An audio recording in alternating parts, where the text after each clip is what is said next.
Olá, como vão todos? Espero que todos estejam bem, com saúde e em paz.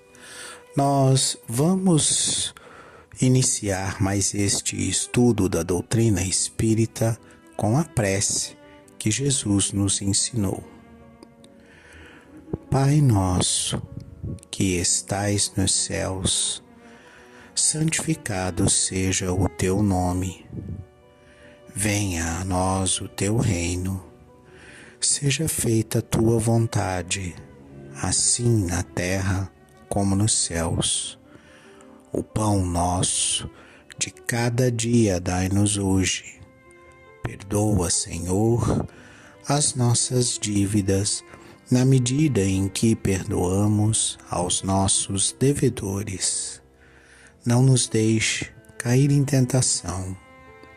Livra-nos do mal, que assim seja.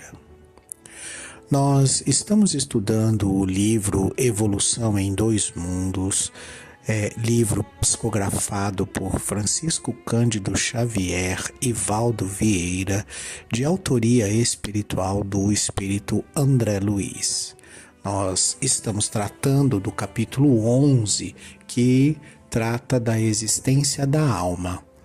A nossa leitura foi até histogênese espiritual no episódio anterior e nós vamos iniciar esse episódio com a leitura do tema Desencarnação do Espírito. Leitura. Apenas aí, quando os acontecimentos da morte se realizam, é que a criatura humana desencarnada, plenamente renovada em si mesma, abandona o veículo carnal a que se jungia. Contudo, muitas vezes intimamente aprisionada ao casulo dos seus pensamentos dominantes, quando não trabalhou para renovar-se nos recessos do espírito, passa a revelar-se em novo peso específico, segundo a densidade da vida mental em que se gradua. Dispondo de novos elementos com que atender à própria alimentação, equivalentes às trompas fluídico-magnéticas de sucção, embora sem perder de modo algum o aparelho bucal que nos é característico, salientando-se, aliás, que semelhantes trompas ou antenas de matéria sutil estão patentes nas criaturas encarnadas, a se lhes expressarem na aura comum como radículas alongadas de essência dinâmica, exteriorizando-lhes as radiações específicas, trompas ou antenas essas pelas quais assimilamos ou repelimos as emanações das coisas e dos seres que nos cercam, tanto quanto as irradiações de nós mesmos uns para com os outros. O que o André Luiz está descrevendo aqui? Nesse momento da desencarnação, você, ao ver-se livre do corpo físico, está mais ou menos desmaterializado, mais ou menos ligado à matéria, de acordo com o nível de pensamentos que dominam a sua mente naquele momento do desencarne. Esses pensamentos dominantes, eles são resultado dos hábitos de pensamento, dos hábitos de uso que a gente tinha durante toda a encarnação e da nossa, vamos dizer assim, modificação ou não modificação em relação aos vícios e aos prazeres do mundo e da nossa evolução enquanto compreensão de quem nós somos exatamente, de onde viemos e para onde vamos. Então aquela pessoa que tem o pensamento mais voltado às coisas da matéria, que se enxerga única, e exclusivamente como um ser material, ela vai tentar dar continuidade a esse ser material. Ela não vai se ver enquanto espírito. Porém, ao estar nesse estado de espiritualidade sem o corpo carnal, ela não tem mais como, por exemplo, mastigar alimentos, porque quem mastiga alimentos é o corpo físico. Ela não tem mais, por exemplo, como aspirar o ar, porque quem faz isso é o corpo físico. Quem tem essa necessidade do oxigênio, de circulação de sangue e de alimentação é o corpo físico, que essa alma desencarnada já não tem mais. Porém, se ela está muito ligada à matéria, se ela ainda tem o pensamento ligado à matéria e o perispírito dela ainda tem componentes materiais, né? Ainda tem os componentes materiais do plano físico, né? Lembrem-se que o perispírito ele é semi-material, ou seja, ele tem um componente espiritual, uma parte dele é espiritual e uma parte dele é material. Essa parte material ela é renovada, ela é reassimilada, ela passa por um processo que a gente tem que entender esse processo para fazer uma linguagem associativa como uma alimentação. Então, esse processo de renovação passa por alguma coisa semelhante à nossa alimentação e à nossa assimilação dos recursos da matéria. Esses recursos que a gente está assimilando, nós não estaríamos assimilando ele da mesma maneira que a gente assimila os recursos enquanto estamos no corpo físico, ou seja, através de um aparelho digestivo que precisa colocar o alimento na boca, ser mastigado, ser triturado e ter todo um processo químico no estômago para liberação dessas energias que a gente precisa e depois todo um processo de assimilação num aparelho digestivo que vai, por exemplo, os intestinos para fazer isso. A gente não está fazendo a coisa dessa maneira.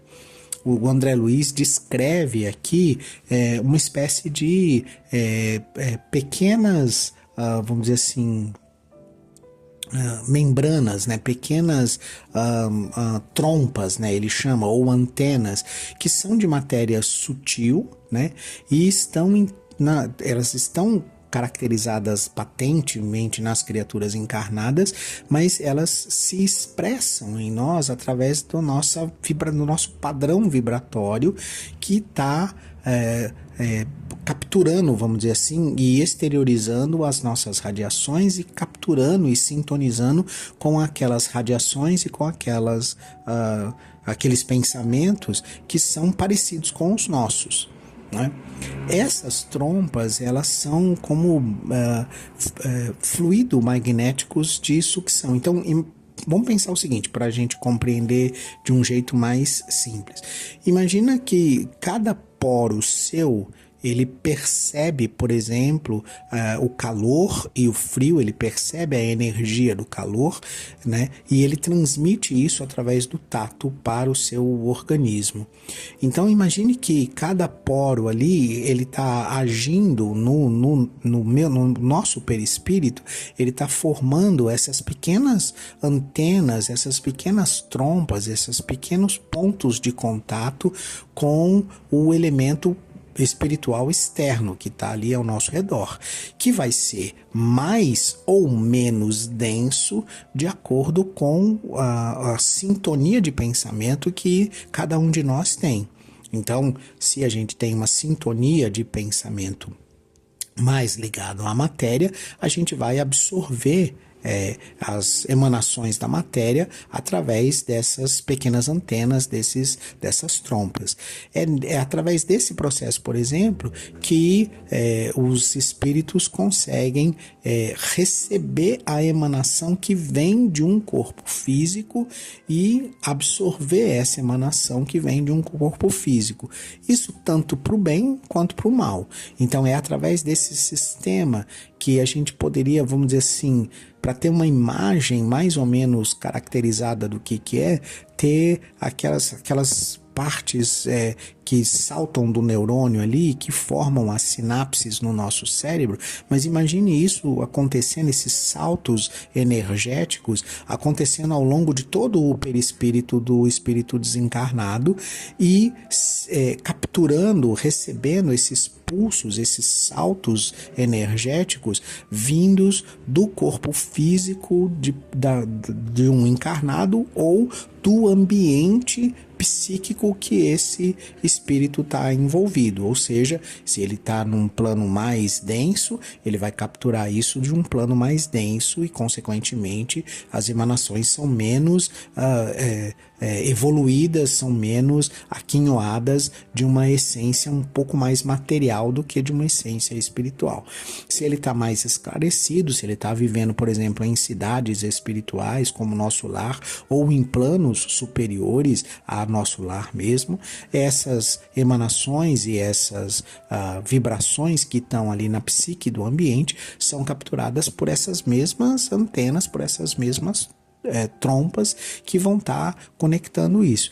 Isso funciona para você receber, por exemplo, emanações fluídicas muito quintessenciadas de planos superiores e esclarecidos, e isso funciona também para os vícios. É pelo mesmo sistema, por exemplo, que um espírito que tem o vício no alcoolismo, ou nas drogas, ou ou qualquer outro tipo de vício nesse sentido, é que ele vai se aproximar de um encarnado para, através desse sistema, receber essas emanações que o encarnado, não é que ele está recebendo o efeito direto da droga ou o efeito direto do álcool. Ele tem essa sensação, ele tem essa percepção, mas na verdade o que está acontecendo é o efeito psíquico que está acontecendo no encarnado, que está fazendo uso do álcool ou da droga. Esse efeito psíquico, que é aquele entorpecimento, aquele prazer, ele é emanado, ele entra num padrão vibratório e começa a sair do encarnado como se fosse uma onda de rádio, e essa onda de rádio é capturada, né? Esse salto energético que está indo, por exemplo, de poro para poro, ele é capturado pelo espírito desencarnado, que quer sentir aquele mesmo padrão, que quer perceber aquela mesma sensação e que está em sintonia com aquele encarnado. Da mesma maneira, o efeito, por exemplo, de um passe, o efeito, por exemplo, de uma prece, o efeito, por exemplo, de uma caridade, né? Então, os espíritos, eles vão perceber e vão trocar esse fluido espiritual, mais ou menos materializado, mais ou menos carregado, encharcado de matéria, de acordo com o padrão vibratório psíquico de cada pensamento e de cada espírito envolvido. Tudo é sintonia, né? Tudo são irradiações de nós mesmos para nós mesmos, estejamos nós encarnados ou desencarnados. Então eu vou irradiar para espíritos que têm o mesmo padrão vibratório e o mesmo tipo de pensamento e o mesmo tipo de desejo, o mesmo tipo de vontade que eu tenho, e vou receber desses espíritos da mesma maneira. Se eu tenho o mesmo padrão vibratório, se eu tenho o mesmo tipo de pensamento, se eu tenho a mesma vontade que esses espíritos. Sigamos na leitura. Continuação da existência. Metamorfoseada, pois, não obstante o fenômeno da desencarnação, a personalidade humana continua, além túmulo, o estágio educativo que iniciou no berço, sem perder a própria identidade, somando consigo as experiências da vida carnal, da desencarnação e da metamorfose no plano extrafísico. Perceberemos, desse modo, que a existência da criatura na reencarnação substancializa-se não apenas na Terra, onde atende à plantação dos sentimentos, palavras, atitudes e ações com que se caracteriza, mas também no mundo espiritual, onde incorpora a si mesma a colheita da sementeira praticada no campo físico, pelo desdobramento do aprendizado com que entesoura as experiências necessárias à sublime ascensão a que se destina. Então, o que é que ele está querendo dizer? Que há uma continuidade da existência, que não existe uma interrupção desse processo de você existir da sua individualidade. Aquilo que você era enquanto estava encarnado, né? Todos os seus pensamentos, todo o modo de existência que você tinha, a forma como você se relacionava com as pessoas encarnadas durante a reencarnação, e que nesse processo ali, depois que a gente nasce até que a gente desencarna, ele acontece, vamos colocar assim, da mesma... na expressão, por assim dizer, daquilo que a gente realmente pensa. Então, como que a gente expressa o que a gente pensa? Nas palavras. É assim que a gente expressa o que a gente pensa. Como que a gente expressa aquilo que a gente sente, né? Os nossos sentimentos, nas nossas atitudes, nas nossas palavras, nas nossas ações. Então, essas palavras, essas atitudes e essas ações, o móvel que faz com que a gente se relacione com as outras pessoas é o nosso pensamento e o nosso sentimento, ou seja, aquilo que a gente pensa, aquilo que a gente sente, aquilo que a gente acredita enquanto ser, é que vai moldar as palavras que eu uso com o outro, é que vai ajustar essas palavras que eu me comunico com o meu próximo, que vai ajustar as atitudes que eu tenho. Então, como é que a pessoa sabe que eu sou, por exemplo, arrogante? Porque eu tenho uma atitude arrogante. Como é que a pessoa sabe que eu sou desrespeitoso? Porque eu tenho palavras desrespeitosas, que eu não expresso através das minhas palavras o respeito. Da mesma maneira, como é que a pessoa sabe que eu sou humilde? Porque as minhas ações, as minhas atitudes e as minhas palavras mostram essa humildade, ou seja, elas apresentam a humildade através dessas ações que estão no cotidiano. Então, isso que na verdade é a minha essência, esse sentimento e esse pensamento que é a minha essência, é que me caracteriza como individualidade. Não importa o nome que eu dou para essa individualidade, essa individualidade caracterizada que pode chamar Chico, pode chamar Francisco, pode chamar João, pode chamar Manuel, pode chamar Valdir, pode chamar Sérgio, pode chamar o que você quiser. Essa individualidade, não importa o rótulo, ou seja, o nome que você deu a ela se apresenta, ela se relaciona com o próximo através dessas palavras, dessas atitudes e dessas ações. E é através disso que você sabe se com que tipo de espírito, ou com tipo de evolução espiritual, ou com que grau de moralidade de espírito você está lidando. Isso não se perde com o desencarne. Isso não fica preso no corpo. Essa essência, que é essa individualidade, ela vai para o plano espiritual. E lá no plano espiritual, como é que ela vai se relacionar com os outros espíritos desencarnados? Exatamente da mesma forma como ela estava se relacionando antes do desencarne, antes da morte chegar. Por quê? Porque são os mesmos sentimentos, porque são os mesmos conhecimentos, porque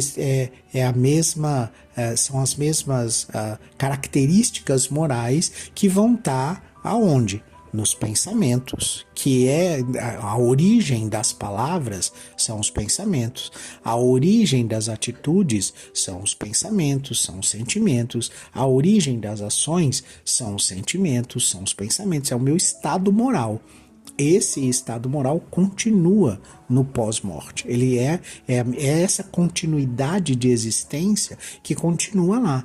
Então todas as minhas incertezas, todas as minhas dúvidas, todas as minhas mágoas, elas vão estar lá junto comigo, porque isso pertence a essa individualidade. Então se eu tenho dificuldades para compreender, eu continuo com essas dificuldades. Se eu desenvolvi capacidades para compreender melhor, essas capacidades vão refletir nessa nova fase. E é nesse sentido que a gente nasce, se desenvolve, se relaciona, vive, né, a vida da encarnação, desencarna e continua com esse processo, né, continua com esse processo de desenvolvimento, continua com esse processo de aprendizado, continua com esse processo de relacionamento com as pessoas, com os outros espíritos desencarnados, e voltamos a nascer, né? Então a gente vive, morre, renasce e vive de novo e assim sucessivamente, mas essa existência, essa experiência, ela é continuada. Nada do que eu fui se perde. Eu não zero o meu conhecimento, eu não zero as minhas experiências, eu não zero os meus sentimentos. Eu tenho, a partir do ponto que eu estou, para ir para onde eu estou me desenvolvendo, para onde eu estou crescendo, para onde eu estou indo adiante, né? Essa mensagem, né, ela foi psicografada em Uberaba no dia 5 de março de 1958, né, todo esse capítulo que a gente acabou de ler, né, e ele deve nos colocar para pensar que, passado todo esse tempo, se a gente está conseguindo compreender essa metamorfose, que é simplesmente uma modificação de estado de material para espiritual, né, de estado de encarnado para desencarnado, mas que isso não modifica a essência. Que essa modificação da nossa essência, ela só acontece através do nosso esforço próprio, através do nosso empenho em fazer essa modificação dentro de nós mesmos, em mudar a maneira como a gente pensa. Passados aí, sei lá, 70, quase 70 anos, né, 60 e poucos anos, né, dessa comunicação, como é que a gente está entendendo, né, como é que a gente está compreendendo? São 67 anos desde essa comunicação. Como é que nós estamos compreendendo essa continuação de existência? É para pensar, né? Porque somos espíritos encarnados e retornaremos ao mundo espiritual, que é a nossa pátria verdadeira. Como é que vamos voltar para lá? Eu me despeço de vocês com a prece que Jesus nos ensinou. Pai nosso, que estais nos céus, santificado seja o teu nome. Venha a nós o teu reino. Seja feita a tua vontade, assim na terra como nos céus. O pão nosso de cada dia dai-nos hoje. Perdoa, Senhor, as nossas dívidas, na medida em que perdoamos aos nossos devedores. Não nos deixe cair em tentação, livra-nos do mal, que assim seja.